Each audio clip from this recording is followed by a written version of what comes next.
Good afternoon. My name is Joseph Lloyd and I source cars for people on a professional basis.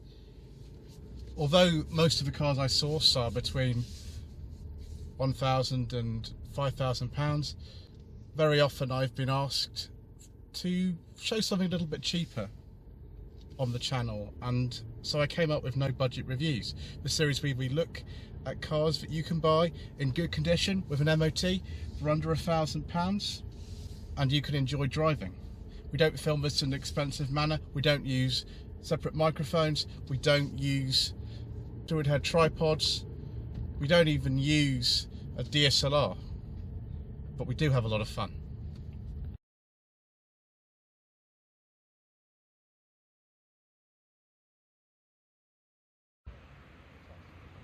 Back in April, when I knew I was going to be filming the 205 automatic in Liverpool, I then found out that someone else, who was a channel viewer, had another 205 that wanted me to film.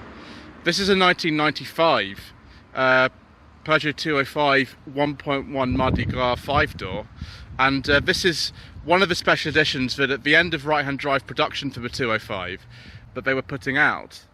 The car actually has a couple of differences from standard. One of them is that the 205 badge would have been a decal, and also the Sacré Numéro, which was a special edition on the Continent, is on the side of the wing. Now that should say Mardi Gras, but it doesn't. It looks quite nice because it fits in with the colour scheme of it. And this car is in absolutely exceptional condition. But because it's owned by David, who's Honda Jazz you would have seen on the channel, and hello, Mr. Quirk from Planet Autos here as well with his unique t-shirt. It's rather roomy in the back of there. You've got two unique t-shirts here, there we go. What is going on, Mr. Quirk? And David's got the right colour t-shirt. The right colour. Exactly, so the Jazz is gone and we've got this instead. I do apologise for a bit of the background noise, this is No Budget Reviews after all.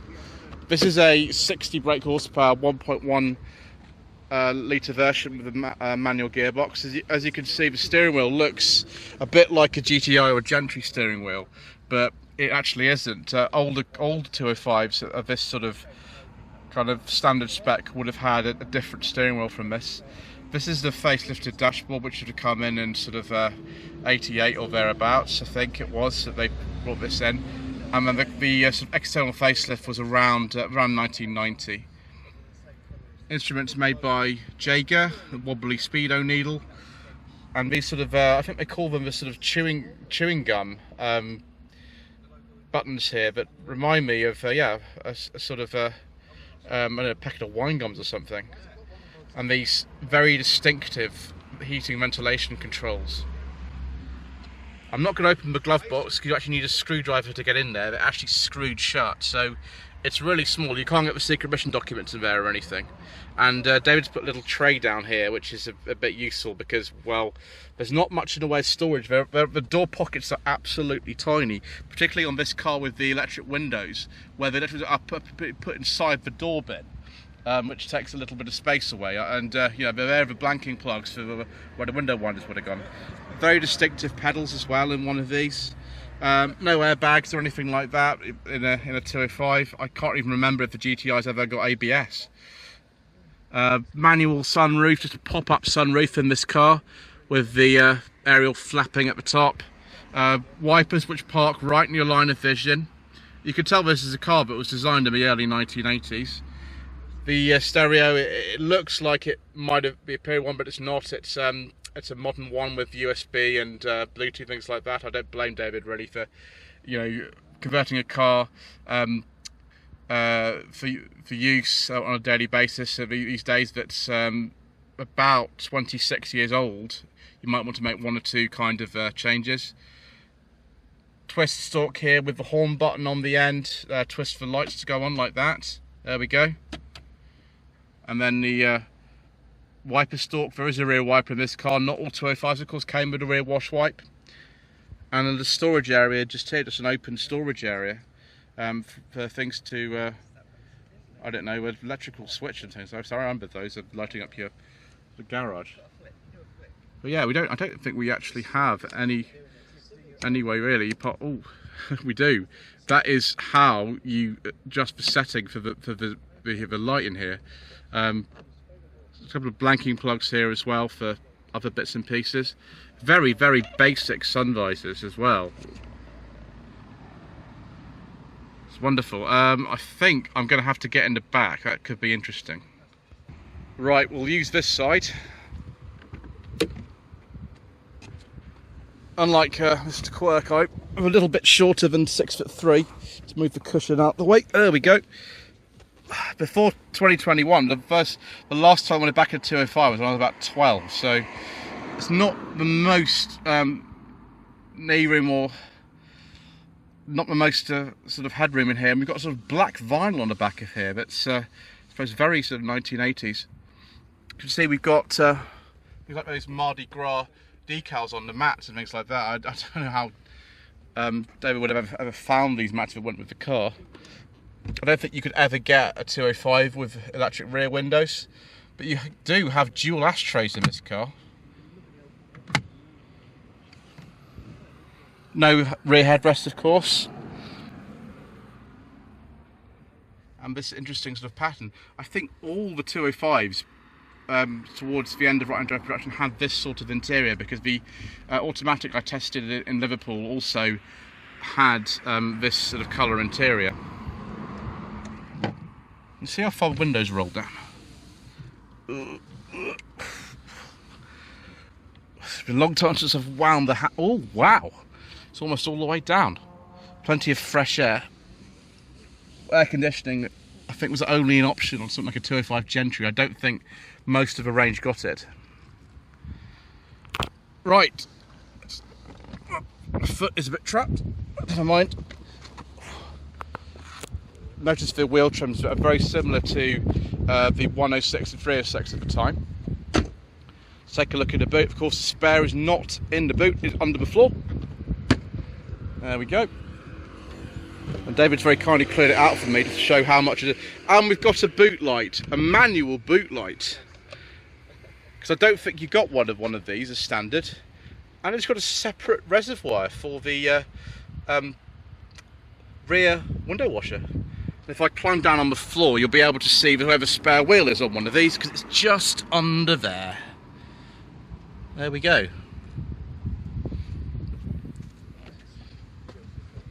Wonderful.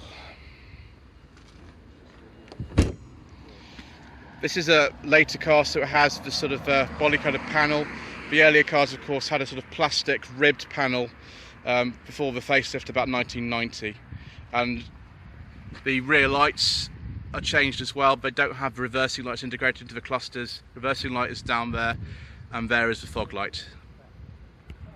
I'd forgotten about this weird sort of self-supporting bonnet strut thing. The jack is actually there. Unlike Matty's car, I think we've got an actual top for the dipstick tube in here, and there it is. TU engine. They're actually not bad engines, these. It's very seldom mounted blowhead gaskets. I mean, I sometimes do, but it's not that common. There is a cam belt in these, and obviously you've got to make sure that you change the cam belt on a regular basis, but don't take kindly to not doing that. Slam panel is a different colour from the rest of the car. That's perfectly normal on a 205. That happened, I think, all the way through production as far as I know. And again, this car is in absolutely amazing condition. It's only done about 37,000 miles. And the coolant reservoir is at a funny little angle as well. Interesting. Right, yes, time to go for a drive, I think.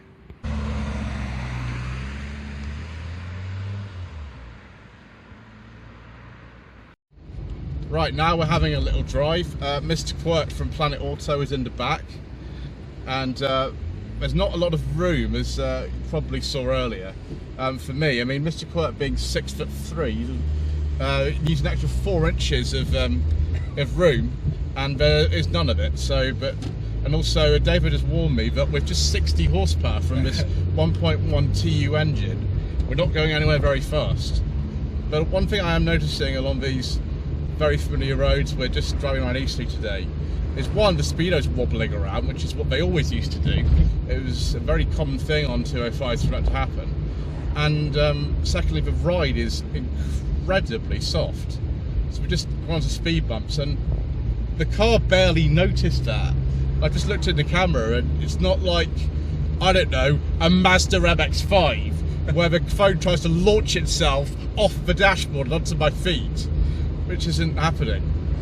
We're not going to cover the all the engine options in this section because there are so many engine options for a 205, and the production life in total was about 15 years, but I can't actually remember all of them. I do have them written down, and we'll go over them in a second. But at the end of right-hand drive production, which is in 1996, this is a late example of a 205 for the British market. The top trim levels were this the 1.6 auto, and that didn't even have a trim level, just got 1.6 automatic, like the one that we filmed in Liverpool back in April. And this Mardi Gras, the 205 GTIs and the Cabrio, like, were long gone. There were basically just a couple of special editions. One was the Inca, I know because my godmother had a 96 Inca special edition, and this Mardi Gras, and I think the Junior lasted quite a long time as well.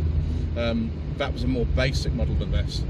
Bizarrely, I mean, even though we've got electric windows and central locking, I've still got no power steering, and I've got no rev counter. And this is one thing that the car has in common with, I don't know about Maestro Advantage that you would have seen, is that it's got some nice smart bits, but essential things I would think of, like a rev counter and power steering, are absent from both cars. You do get a nice glass sunroof though, and I hope someone lets me out of here because my acceleration is not going to be rapid in this. Oh, there we go. Ugh. Forget, you do have to do push-pull steering. There we go, little TU engine. The gearboxes on Peugeots of this era were not known for being particularly nice, and I passed my test in a 1.1 Saxo from 1996 that actually had this engine and gearbox in it, and they're quite similar in feel in many ways. The 106 wasn't that similar to a 205. That may be one of the reasons why they kept the 205 in production for as long as they did and sold the two alongside each other. I think finally, when they facelifted the 106 in 1996, they decided they couldn't justify keeping them both together. It just reminds me of a different era of motoring where, you know, squashy seats and no rev counter and things like that, and long spindly gear sticks were completely normal. And the condition of this car is incredible. I mean, there's no way you'd be paying £1,000 on this anymore. This is worth a lot more than that. But as Matty's car demonstrated, you can still get 205s for under £1,000 in reasonable condition with an MOT, and for that it is great. Oh, there's just one thing that we need to say, and this happens on all the videos. We don't talk about diesels on this channel. Coming up to a big roundabout. I don't know if we're going to get round this in one go, but we'll see. Well, no. Right, time to test the brakes.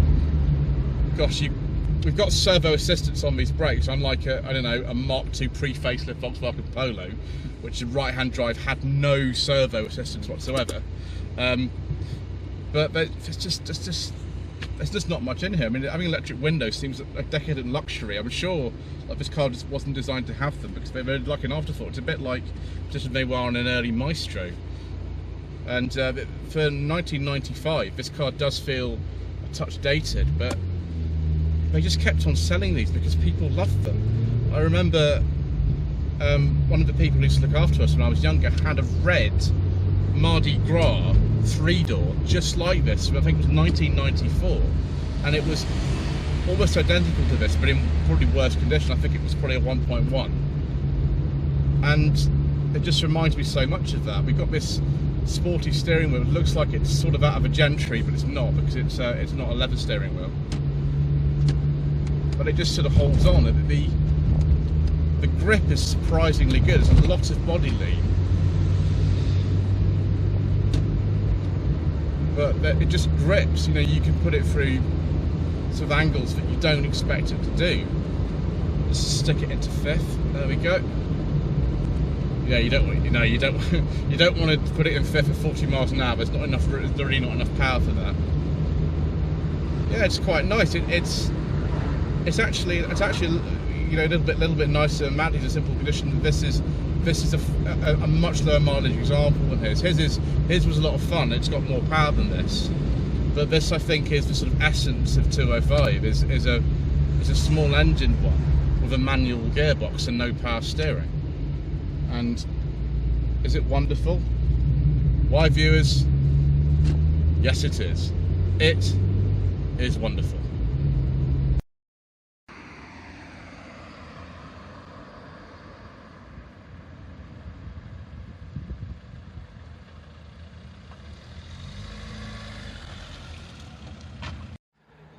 Right, viewers, whilst Masters Quirk and Harding are discussing things behind me, let's have a look at some Peugeot 205 engines and trim options.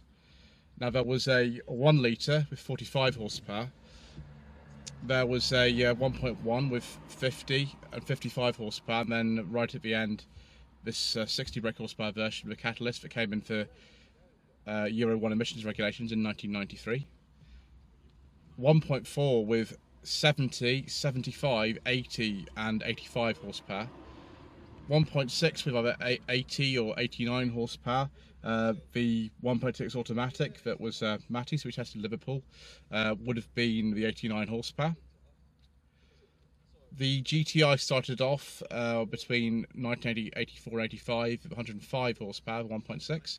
There was also a 115 horsepower version which came later. 1.9 that was fitted to the 205 Gentry, which is the most luxurious model, that developed 105 horsepower. 1.9 GTI, the pre-cat version is 130 horsepower, and then the catalyst version is 122. The engines fitted to the car were mainly the old suitcase engines, which dated from, well, the time of things like the Peugeot 104 and the Renault 14, but gradually they were replaced with the TU engines like this one, or the XU engines, which are the larger ones.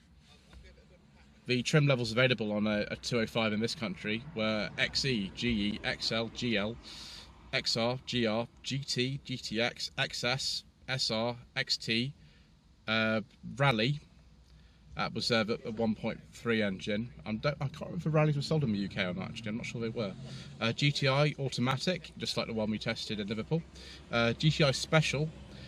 Trio Junior, Trio Plus, Look, Style, Trio S, Trio SX, Zest, Mardi Gras Levis, Lacoste, Lacoste All White Open, Roland Garros. Now, I like Roland Garros. Scepter, Gentry. If you want to see a Gentry, of course, you can have a look at the video, which is on Mr. Richardson's Furious Driving channel. And the very rare GTI 1FM. They were made in France, Spain, Chile, Taiwan and Iran. I do like looking at cars comprehensively, and the 205, given its iconic status and the fact that they made literally millions of them, is an iconic car, and it's wonderful to be driving one of these again.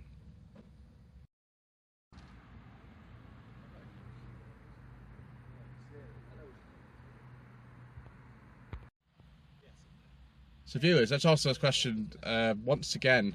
Should you consider a 205, either the sort of no budget review style one for under £1,000, or perhaps even this immaculate example for many times more than that? Well, David's using this on a daily basis now, and he's driven all the way down from Lake District to Eastleigh in it, so it can't be that bad, and it's hardly used any fuel. Sure, these cars do have their problems, and they're not that bad on the rust front. They do rust, but they're not as bad as you'd think, actually. Bits of the trim are a little bit fragile, although this has got excellent trim in it because of its low mileage and the way it's been looked after. And yeah, you can still have relatively good parts availability if you're looking for bits for one of these, and they're very easy to service. So yes, I very much enjoyed myself. The only thing is, I've just sort of realised power steering is only available on the 1.6 autos and something like a Gentry, it's not on most of the 205s. Rather like a Maestro, you don't get power steering on most Maestros. So that's one thing they have in common. Anyway, thank you ever so much indeed for watching this episode of No Budget Reviews. Thank you to David and also to Mr. Quack from Planet Auto for being with us for the ride today. And yes, social media links are down below. And please switch on notifications to be informed when you upload. Thank you.